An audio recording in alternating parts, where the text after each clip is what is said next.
Hey, I want to talk you through 65 real quick regarding the holding pattern of the airplane that's going around and around Chicago's airport. So we have our function d of x, which is 70 sine of 0.65x plus 150. And kind of remember what this is. A sine is a wave, right, that's going up and down, right? And so as this plane is circulating around the airport, the distance from the airport is changing in a circular pattern. The amplitude is 70, which means it'll go up to 70, down to negative 70, up to 70, down to negative 70. And then everything is going to be 150. So I just to get a quick glance at this, I graphed it. And I changed my my window so that this is 150 units up here.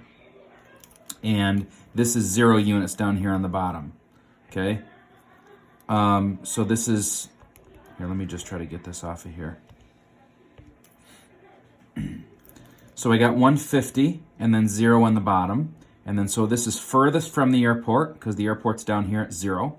And this is closest to the airport, furthest from the airport. My midline is 150. So this is going to go up to 220 because it's 70 units above 150. And then down to 80. And then up to 220 miles away, and then down to 80 miles away. So we have a plane that's circulating, waiting to land. So this is kind of what we're looking at. So now the question is, for part A, when the plane enters the holding pattern at x equals 0, how far is it from the airport? So let's evaluate d of 0, which is just going to be 70 times sine of 0.65 times 0 plus 150. Right, sine of 0.65 times 0 is 0, and sine of 0 is 0, and 70 times 0 is 0. So this is just going to be 70 or 0 plus 150. So my answer here is going to be 150 miles. Okay, sort of easy. Take 0, plug it in. Now for part B, we can kind of think about this for a second. For the first 20 minutes after the plane enters the holding pattern, at what time x is the plane exactly 100 miles? So let's take our distance, which is going to be d of x, and let's set that equal to 100. In this case, let me take my function, which is going to be 70 times sine of 0.65x plus 150, and set that equal to 100 miles. And let's solve for it. If I subtract 150 from both sides like this, that's going to be negative 50. If I divide both sides by 70 like this, move that up a little bit. So now I have sine of 0.65x is equal to negative 5/7. All right? And so I kind of think about what this means. This means the sine is a negative number. Okay, so if we kind of think of our trick, all students take calculus. All students take calculus. What does this mean? If sine is a negative number, all trig functions are positive. Sine is positive in quadrants 1 and 2. So I think I have two values that are going to be down here somewhere in quadrants 3 and 4. And now if we kind of think about the graph of it, this might help us visualize a little bit. If I get another function and I set this equal to 100, and the reason why is because it says at what time is the plane exactly 100 miles from the airport.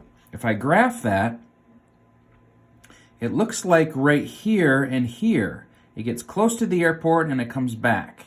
It gets close to the airport and it comes back. So it looks like, and on my window I went from 0 to 20, because remember x is the number of units. So I went from 0 to 20, so that's 0 to 20 minutes. It looks like I have 4 values. Here's quadrant 3, here's quadrant 4, back up to 1 and 2. Quadrant 3, quadrant 4. I need to find out what these values are so that I can calculate them in minutes. So let's take the inverse sine of both sides first. This is going to be 0.65x equals inverse sine of negative 5/7. Okay, so this is going to be 0.65x. Let's use the calculator. Make sure that you're in radian mode, which I am.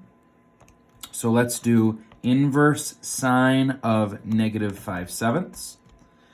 And it looks like I get this negative number, negative 0.7956, blah, blah, blah. So the problem is that we're not going to have negative distance, right? And so what this is actually calculating is this distance right here. This is a value in radians, right? This is a value in radians that went negative down here into quadrant 4. What I need to do in order to get a positive units, I need to go all the way around the circle. I'm going to add 2 pi to that number so that I can, so we have 5.48758, whatever. Divide both sides by 0.65, right? Divide both sides by 0.65, and then it gives me 8.44 minutes. Now, let's think about what this means. On the graph, I think I just calculated the one in quadrant 4, which is the second one right here. We'll get quadrant 3 in a minute, but I have to go all the way around the circle again, and I can automatically get that one right here. So the question is, in the first 20 minutes, if I go all the way around the circle again, what is the period? How far is it as I go all the way around the circle again? I really could add 2 pi to that value again and then divide both sides by 65. Let's calculate the period. Remember, the period of a sine wave is 2 pi divided by the b value. Or I think we call that omega. 2 pi divided by omega is going to be 2 pi divided by 0.65. So on the calculator, I can do 2 pi divided by 0.65. It looks like every 9.66 minutes, I go around the airport. So 8.44 is my first answer. That's in quadrant 4. I go around the circle again. If I add to that 8.44, and my next one is going to be 18.0, whoops, let's call this 18.12 minutes. So there's my other one in quadrant 4. I have 2 of those so far. I have to figure out a way in order to get this number right here.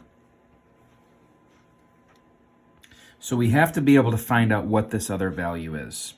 Remember, when I took the inverse sine of negative 5/7, right, I got this value, negative 0.7956, which was this number right here, negative 0.7956.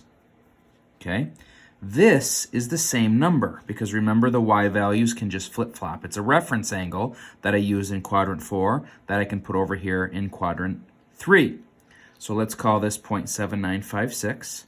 How can I find out what this angle is? Could I just add to it 180 degrees or pi? So in my calculator, let's calculate this number again, inverse sine of negative 5/7.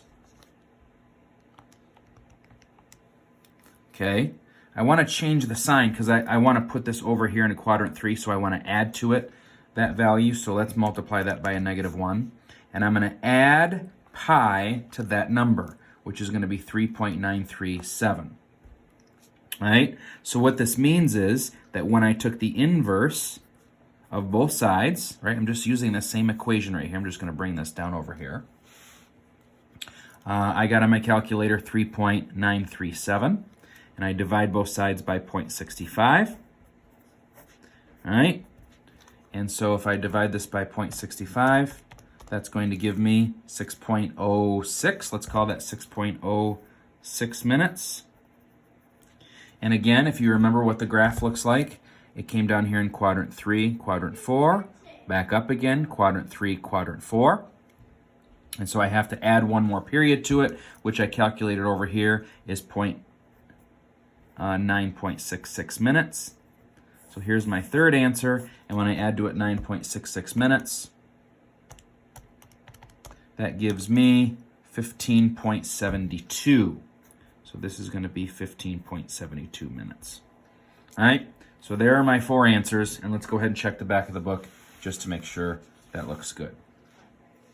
I'm going to move on to part C, because there's a C and a D here. During the first 20 minutes after the plane enters the holding pattern, at what time X is the plane more than 100 miles from the airport? Well, can we just go back to the graph? Right, the airport's down here at the axis. right? This is the 100-mile line, right? And this goes up to 220. So from here in that first section, it's more than 100 miles. This is less than 100 miles down here, less than 100 miles down here. And remember, in my window, I went from 0 to 20, so this is the 20-minute mark over here.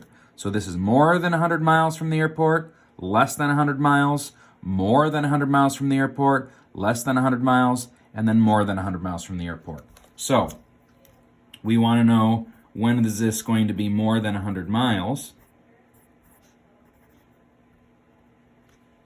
Okay, we're going to go from 0 to my first tick mark, or my first place on the calculator is that first value that I found, which is 6.06 minutes.